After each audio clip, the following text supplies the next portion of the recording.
munaasabaddan ayaa ahay mid ay mas'uuliyiinta xisbiga isbeddeldoonka ee Wadani ay u qabteen ururka Bahwaynta Nabadda ee gobolka Sool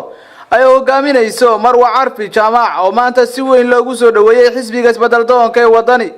waxaana ka soo qayb galay munaasabadaasi xogayaha maaliyadda xisbiga Wadani Cabdirasaaq Khaliif Axmed xildhibaanada golaha deegaanka degmada Laascaanood taageerayaasha xisbiga iyo dhammaan xubnaha ururka Bahwaynta gobolka Sool ee hormuudka u tahay Marwa Carfi Jaamac waxaana halkaasi hadal ka soo jeediyay mas'uuliyiinta xisbiga Wadani iyaga oo sheegay inay si weyn u soo dhaweynayaan xubnaha miisaanka culus ee horkacayso Marwa Carfi xisbigi kulmiye qurmayuu noqday qurmiye waa kala dile waa baabi'iye waa bulshabiye waxa igu kalifay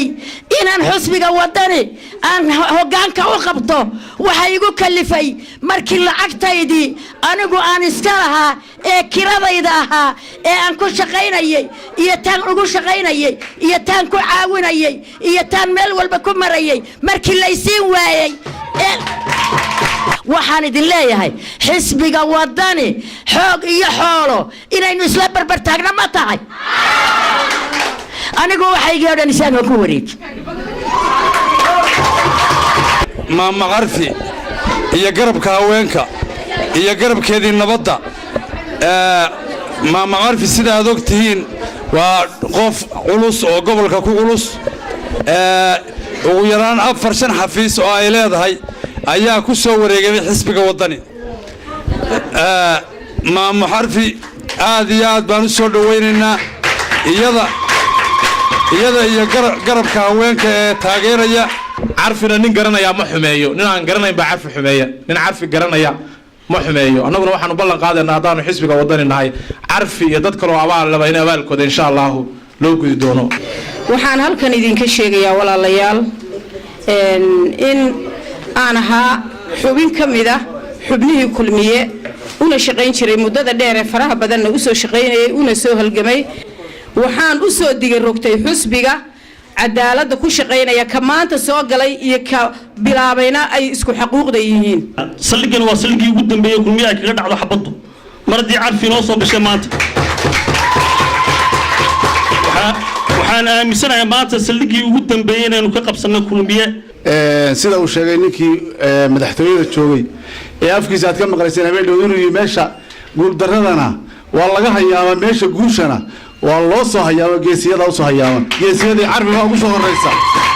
in badan oo dad dambana waa arsan yihiin wali far kama qodna wanaagiya wada jecel isweeshada baynu nahay xisbiga Wadani oo aad la garab taagantihiin inaad cunudiina iyo maskaxdiina iyo maankiina iyo aqoontiina aad ku taageeraysaan inaynu maanta kula soo baxno codkeena maanta taladu inala gudboon tahay kiisha la ilaahayo maanta Wadani ka aarso inaad ku ridatid waxa weeye kuumso gabagabadii waxaa munaasabadaasi soo afmeeray xogayaha maaliyadda xisbiga isbeddeldoonka ee Wadani Cabdirasaaq Khaliif Axmed isagoo sheegay inuu si weyn u soo dhaweynayo taageerayaashan miisaanka leh farxad runtii tahay weyn iyo sharaf inaan ka soo qayb galo xafladan maanta aynu ku soo dhaweynayno sida halkan laga wada xusay Carfi Jaamac iyo Bahwayntii Nabadda oo wada socda iyo garabada haweenka halkan fadhiya oo aynu ognahay miisaanka iyo qiimaha ay ku leedahay Fatuux Casoowe oo iyaduna garabada haweenka aan sheegay waaweyn xisbiga kulmiye kamid ah ahayd aad baan runtii ugu faraxsanahay Carfi iyo miisaankeeda waxaan leeyahay maanta isweydiin mayno waxaan hadalkii dhameeyay qolada kulmiye markuu ka hadlayay ninkii dhufayska ugu dambeeyay baynu ka qabsanay ninkaas hadalkii dhameeyay waxba lagu dari maayo hadalka lagu dari maayo